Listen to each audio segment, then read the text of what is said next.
Judge me if you want, but I love the show Survivor. I do. I always have. I've always really enjoyed it. And if you're familiar with it, you know it really is a great case study in human relational dynamics. It's really good about that. You'll also know that, if you're familiar with it, that amongst the contestants, the survivors that are left on the island with almost no food or resources, they're just trying to outlast everybody else. And no one can survive without building alliances. It's what makes it interesting, really, because it's not the biggest, the strongest, the fastest, even the most survival-oriented experts that win. Matter of fact, almost never do they win. You know who does win? Those who build great alliances, who have a small tribe of people, and they band together and they have each other's back. Those other skills, they all help. Absolutely, they do. But they absolutely do not guarantee success in that game. Now, if you just take a moment and think about it, we here have a similar dilemma. We're not on an island trying to scramble for food and water and do crazy obstacle courses for $1 million. I understand that. But we're all faced with a choice: to do life together or do life alone. To do it by ourselves or do it in loving alliances with other people, in connection with other people, meaningful connection with other people. We talked about this quite a bit last week. But I want to unpack this thought just a little bit more, because there's a great verse of scripture that comes in the book of Acts, chapter 2. Here's what it says. All the believers were together and had everything in common. They sold property and possessions to give to anyone who had need. Every day they continued to meet together in the temple courts. They broke bread in their homes and ate together with glad and sincere hearts, praising God and enjoying the favor of all the people. And the Lord added to their number daily those who were being saved. That's incredible impact right there. Now, why was it so amazing? Well, the early church, in my opinion, was tremendously blessed because they were amazingly unified. They were together. They believed that the scriptures were very, very important, so they studied the scriptures together. They felt like relationships were very, very important, so they did life together. They believed that generosity was really, really important, so they developed their generosity and they lived out their generosity together. And because they were so unified, there was an incredible dynamic at work in the midst of them, and God blessed that in an amazing way. They were all headed in the same direction together. Now, if you lived in that time, people would understand. You could criticize them, but that wouldn't stop them. You could threaten to hurt them, but that would only make them more passionate. You could persecute them, and they would just become more united. You could even kill some of them, but that would just make the rest of them band together even more tightly and be more committed, more focused, more intent on what Jesus called them to do. You just couldn't stop them. They were unified. They were together. They were living in loving alliances. Okay, so just a couple of things real quick. If you're taking notes, jotting down notes today, a couple of questions. Simply, what does God want and what does Satan want? Because they're different things. God wants us united. He wants us in unity together. But what does our enemy want? Well, I'll tell you one thing. He doesn't want us united. He wants us divided. So if I were to ask you that question, do you think Christians today are united or divided? Well, you might get all kinds of answers, but if you ask me, I'd say sadly, Christians are very divided. And sometimes even worse than that. We can be splintered. In some cases, can barely even get along, and that must break the heart of God. I remember hearing about a guy that had been shipwrecked on a desert island way out in the tropics, and he was there for years, like picture Tom Hanks in Castaway. Finally, he eventually got rescued by a passing ship that came by and came ashore. And he's showing this team of rescuers this place where he lived for several years. He said, here's the hut. This is where I lived for the last few years. Took him to the spot where he made a fire and would cook fish on an open fire there. Then he took him over to a little hut and he said, this is where I would go to church when I thought it was Sunday. And they said, well, what's that other hut? He goes, well, that's where I used to go to church. So Christians are divided, sadly divided. And that must really break the heart of God. I just want to remind us of those words. I want us to digest these words from Acts 2 again. All the believers were together, had everything in common. They sold property and possessions to give to anyone who had need. Every day they continued to meet together in the temple courts. They broke bread in their homes and ate together with glad and sincere hearts, praising God and enjoying the favor of all the people. And the Lord added to their number daily those who were being saved. Okay, so I took those verses that we just read together there, and I kind of translated them into the CKV, the Chip Kelly version, of how it might read in our day today. Remember, in the early days, they were very united, very together. They were in agreement. They were generous. But here's how it's kind of lived out today. Bear with me. All the believers were divided. They didn't have much of anything in common. Hoarding their possessions, they kept as much as they could for themselves. Every now and then, if it wasn't football season and they weren't too tired, they'd come to church for an hour and leave before connecting with others. They loved Jesus when it was convenient, and many were despised by people for their hypocrisy, and very, very few people got saved. Now, why is that? I know that's a little bit of a harsh reality there, but why is that? I mean, it's probably a lot of different reasons, but one reason is that in our nation today, Christianity has become more of a me Christianity than really what it was originally meant to be, kind of a we Christianity. But today it's about me. What can I get out of this? I'm looking for a church that meets my needs, my wants. If this one doesn't wow me, if it doesn't make my socks go up and down, I'm going to go find someone that will. Find some place that's going to wow me. I'll look somewhere else. And a lot of people today say, well, I really can't find a church anywhere that I like. None of them meet my needs, so I'm just not going to go anywhere. My needs, my wants, my opinions. But when I read the New Testament over and over and over again, it seems to be more about we. It's about doing our part and living as a spiritual community and impacting the world immediately around us in our lives. Now you hear this me-centered philosophy even unintentionally sometimes. We've said this phrase a gazillion times. You need to have a personal relationship with Jesus Christ. And that's true, because nobody can do that for you. But I think what's actually a bit more biblical is, rather than saying I need or you need to have a personal relationship, what's really more biblical is we need to have a shared relationship with Jesus in the midst of a community where we know God intimately in community, and we experience him whenever two or three are gathered in his name. We have a shared relationship with Christ. We have a shared experience in walking with God. Now, I will tell you, if you are a believer, you need to partner somewhere in a local church. And if it's not here and you don't like us, that's okay, no hard feelings, but you need to find a place where you can lock in and get connected with other believers and kind of hold your end of the log and contribute and invest yourself in the greatest cause on planet Earth. Now, if it's here, if it's amongst us, then I'm going to give us 3 ways in which we can partner in the days ahead, and they're significant. And if you agree, you might say, yeah, I want to partner with others at Life Church, because we're going to help people keep company with God and learn a life of love, because that's important. So what are those 3 things? Glad you asked. Here's the first thing. And this is going to sound a little startling if you tend towards the religious side of things. Here's the first thing. Do anything short of sin to reach people who don't yet know Christ. Anything short of sin. And we all need to understand this. We've got to show a bias for action rather than being just too passive all the time. We need to do anything short of sin to reach people who don't yet know Jesus. You know why this is important? Because the church does not exist for us. We are the church, and we exist for the world. There's a huge difference. Paul says these great words in 1 Corinthians chapter 9, verse 19. He says, even though I'm a free man with no master, I have become a slave to all people to bring many to Christ. When I was with the Jews, I lived like a Jew to bring the Jews to Christ. When I'm with Gentiles who do not follow the Jewish law, I too live apart from the law so I can bring them to Christ. When I'm with those who are weak, I share their weakness, for I want to bring the weak to Christ.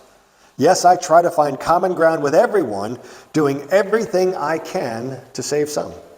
Think about those words. Doing everything I can to save some. You say, I'll do anything. Anything short of sin to reach people who don't know Christ. It's one of the main reasons we even exist as a church, to reach out to people who don't yet live in friendship with Jesus. Now, I'm going to give you a really good example that's going to make some of you offended or uncomfortable. But there's a network of churches that we loosely associate with, and one guy gave this testimony I thought was really good. He said, start off by saying, man, the coolest thing happened. I was at my life group in a bar, and some people just blow a gasket right there. I was like, whoa! Anyway, he holds his life group in a bar, which I don't recommend for everybody because some people have vulnerabilities or weaknesses and they should not be in a bar.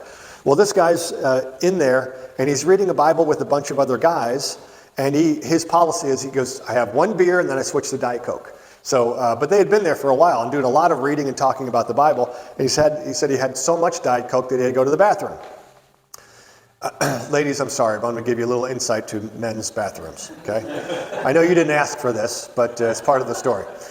Men go into the restroom, and they go and do their business individually, and there's kind of little dividers between the stalls there, and when you go there, there's an immutable law. It's a God-ordained law. Everybody knows this. And when you go in, you go to your spot, and you look straight ahead. You look at it's awkward, I know that, but you get used to it, and it's okay. But you look straight ahead. You don't ever do this. To the people next, you just don't do that. That's trouble. Guys get beat up for stuff like that. But so Bible study guy goes to the bathroom, and he's doing his thing, and a bar guy comes in, and he comes to the stall right next to him, and Bible guy's looking at the wall like he should, and a bar guy starts doing this, and Bible guy doesn't respond at all. He just keeps looking like a good Christian at the wall, and the bar guy speaks up and goes, "Were you reading the Bible in there?"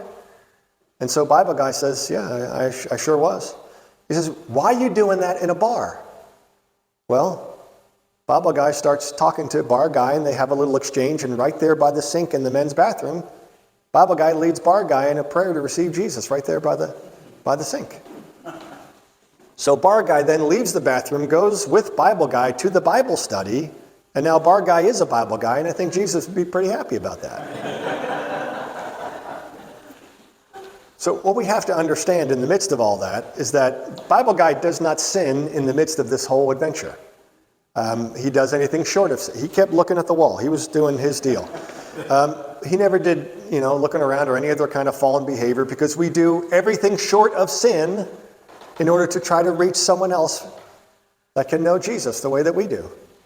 And as we know, love builds alliances, right? So we want to partner. This church wants to partner with you, because a lot of us have people that we love that don't yet walk in friendship with Jesus. It might be a mom or dad, or a son or a daughter, a cousin, a neighbor, someone that you work with, someone that you go to school with. There's someone that you love, but they're not really walking in friendship with Jesus at this time. Well, you can share this with your alliances, because we all care about that kind of stuff. We can relate. We understand that we have the same sort of prayer. So we can pray that they become open to Jesus. We can pray that they will be open to your conversations with them, and maybe even open to an invitation to join us here and try it out. And if you do, when they come with you, I give you my word, we will do our best to partner with you and present Jesus in a loving, straightforward fashion every week. And part of the reason that that issue is so important to me is that when I was growing up as a teenager, as a brand new believer, sometimes I tried to get the guys that I played sports with to come to church with me. Most times they just wouldn't. So I would go, and it would be like the perfect week to bring one of my friends. Like, oh man, this would have been perfect to have Joe or Bob here or something like that. And so I'd be motivated. I'd go, hey, why don't you come to church with me this coming week? And they'd say no, and I'd go, and it would be perfect again. And I'd be so bummed. And then finally they'd pick up an invitation, and they would come with me. And that week, weird stuff would happen at church. Either the weird dancing lady would go by during worship, or it was National Embarrass Your Guest Sunday, and I didn't know about that week or something. It would just be off, and I'd be, why? Why this week does that stuff have to happen? Well, all that in my background, my commitment to you is this. If you bring friends, we're going to present Jesus in a way that will engage them, because we want to partner together. We're in this together. We should do anything short of sin to reach those who have yet to walk in friendship with Jesus. And they're missing out on that. And you know why this is so important? I'll tell you It's because the church, by and large, has forgotten it. Has forgotten it. Since the dawn of the church in the very first century, Christianity has been a rescue operation. Believers sharing their faith, extending invitations, having conversations, sometimes at great risk, at great personal risk. Because for a large part of history, Christianity has not been welcomed at all. It was dangerous to be a Christian, even more dangerous to be vocal about it. That's been the predominant time in history. All right, just a quick thimbleful of history for you here. For its first 300 years, Christianity was a subversive grassroots movement. That's what it was. And that era is referred to the apostolic era. Christianity, being a Christian, was often quite dangerous back then. But the believers were so convinced of the power of Jesus' forgiveness to change lives that they had those conversations. They took those risks. They made those invitations. Doing anything else, anything other, was seen as not even Christianity. Times change, don't they? Times change. Christianity was so compelling, and so many thousands upon thousands upon thousands of people came to Jesus, that society changed. In the 4th century, what was once dangerous now became very, very accepted. The Roman Empire actually made Christianity their official religion of the empire. So it was very, very accepted. That was the beginning of what's become known as Christendom. Lots of you have heard that term. It's basically organized Christianity. So then the result of that is the meetings that took place in upper rooms and in people's homes and out in fields and around dinner tables, well, that suddenly changed. Beautiful buildings were built. Christianity became about sacred spaces and liturgy. So these grand cathedrals and impressive buildings were erected in God's honor, hopefully to help people feel God's presence, or maybe just be so impressed with an edifice that was so otherworldly, you had to sit up and take note. Because predominantly over history, most people have been poor, and they come into these grand cathedrals and they're just wowed. It was just, they had to take notice. Besides all that, throughout the Middle and Dark Ages, the priests were often the most educated and influential people in the entire town or village, so great deference was given to them, to religious leaders. That didn't always work out so well. Martin Luther comes on the scene around 1500 or so, and he's part of the elite, he's part of the educated, he's part of the priesthood, and he sees how corrupt it is, how bad it's become. So at great personal risk to himself, he instigates the reformation of the church. He wasn't trying to do that. He was just speaking truth. He was challenging the status quo. So he brings about this reformation of the church. It was a split from Roman Catholic domination of the spiritual world at the time. Now, the reality is, over the last 500 years or so, we have just been living in this Reformation era. And the main feature of church gatherings has been the teaching of the scriptures in a presentation format in order to develop people in Christian spirituality. Now, while this 500-year-old form of church expression was never really all that effective in outreach or evangelism, it is definitely the approach that most accurately defines church that we know, present-day church. Now, the big fat elephant in the room of American Christianity is that the church is really not reaching lost people any longer. I mean, it's been sharply declining for decades and decades. It does happen here and there. And the video testimonies that you see on people's websites and on YouTube and stuff, it leads people to believe that there's more happening in this area than really is actually accurate. And very trendy, big mega churches, they draw thousands and thousands of people, most of whom came from other churches that were not as exciting as an environment. And I understand, I get the appeal of all that, but it is a little misleading. It's a little misleading. We are very, very much in a secularized, post-Christian society. Listen to this. Those with a secular worldview now outnumber those with a Judeo-Christian worldview in every zip code in America. In every zip code in America. So it should shock no one that our culture and our politics are in the condition that they currently are. Shouldn't be shocking. It's not pleasing, but it shouldn't be shocking. Does that mean that it's hopeless? No, absolutely not. The church is still the hope of the world. We just have to clue in to our current reality. I mean, the church will adapt. The church always does its best under the harshest of environments, the harshest of circumstances. And we are definitely headed there. So, will we be able to roll with the punches when God leads us to do things in a different way for the days ahead? Because I have no doubt that that's going to happen. No doubt. All right, enough on that for now. I'll get into that some future time. So the first thing is do anything short of sin to reach those who don't yet know Jesus. Here's the second thing. To do more with less. When you think about living and working in the kingdom, do more with less. We are called to make every dollar scream for the kingdom. And as you see the words of Jesus, you see just how important it was for him to say what he felt about the wise use of resources. He says these words in Matthew 25:23. He says, you have been faithful with what? With little. You've been faithful with a few things. Because of that, I'll put you in charge of many things. We see Jesus was serious about the wise use of resources. Now, lots of people here have probably found yourself at some point getting really creative about how to make the most of what you've got.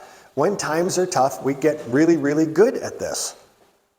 I mean, some of you have been finding brilliant ways to cut costs, make every dollar scream. That's a good thing. It's a good thing to be forced into that environment. We have done that in crazy ways. Here at Life Church, we've probably felt the squeeze of the economy and inflation as much as anyone, maybe even more. And we have always done our dead level best to accomplish more with less. I mean, volunteers are producing so much of what we do, it's almost funny. But it takes a commitment to do more with less resources and do it together, and to do it together. And many of you have been, and you continue to be, key players in that call. And we appreciate that more than you can possibly imagine. I mean, at one point, I remember at one point, the sound system that we bought used was held together by duct tape and chewing gum and prayer. And just like one more piece had to die before we started doing worship music with kazoos and tambourines.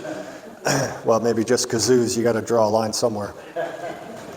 But God provided for us miraculously, and He's given us what we need, always does. And you know, sometimes He provides through you. Sometimes God provides through you. So if God whispers to you, speaks to you, moves your heart about this, and you want to contribute in some way, you have an engraved invitation to talk to me about this and do anything that you would like to express that generosity. We've got vision to do some stuff that's really pretty significant. So maybe God wants to use you. When you take steps of faith like that, you get blessed in ways that makes your head spin. Why? Because here's the truth that you need to live with. You can't outgive God. You can't do it. You can't outgive God. Try Him. Lots of you here, you know exactly what happens when you grow up and learn to give as Christians are called to give. And you've seen God work. You've seen Him provide in ways that you've seen the impossible become possible. I mean, think about life and think about ministry when anything is possible. It makes life exciting. Because when you step out like that, then you're not limited to earthly math. You're not bound by 1 + 1 = 2. Because when we give, we step out of the natural and into the supernatural. That's where you want to live. That's where you want to live your life. All right, so first we do anything short of sin to reach those who don't know Jesus yet. Second thing is do more with less. And here's the last thing. Third thing is to do more together than alone. Do more together than alone. We're called to experience life together. And last week I talked about why it's so important to move beyond this environment and begin to connect with a few other people and allow God to help that grow into community life that's really, really rewarding. And life alongside others. That's vitally important for each one of us. So for Life Church to thrive, it takes all of us being a part of the team. I mean, we all carry the vision, we all carry the call, we all carry the responsibility, and we do it motivated by love for God first and love for others right after that. It's not that we just expect a group of people to do a quality presentation, so if we decide to come, we can enjoy it. That's missing the point entirely. We partner together by doing more with less and doing more together than alone. So if you are doing life alone, stop. Stop that. The opportunity is before you to connect with a few others. It doesn't have to be 50 people. A few others is all we need. There is something that God wants you to become that you will never become apart from aligning yourself with these strategic alliances filled with love. So invest yourself in loving alliances with people around you that are moving in the same direction that you are. Come what may, even if it gets difficult. More together than alone. So let's do this. I'm going to leave you with a couple of challenges before we end here as we close. I want to challenge you first to initiate some time together with a few people that's very, very intentional.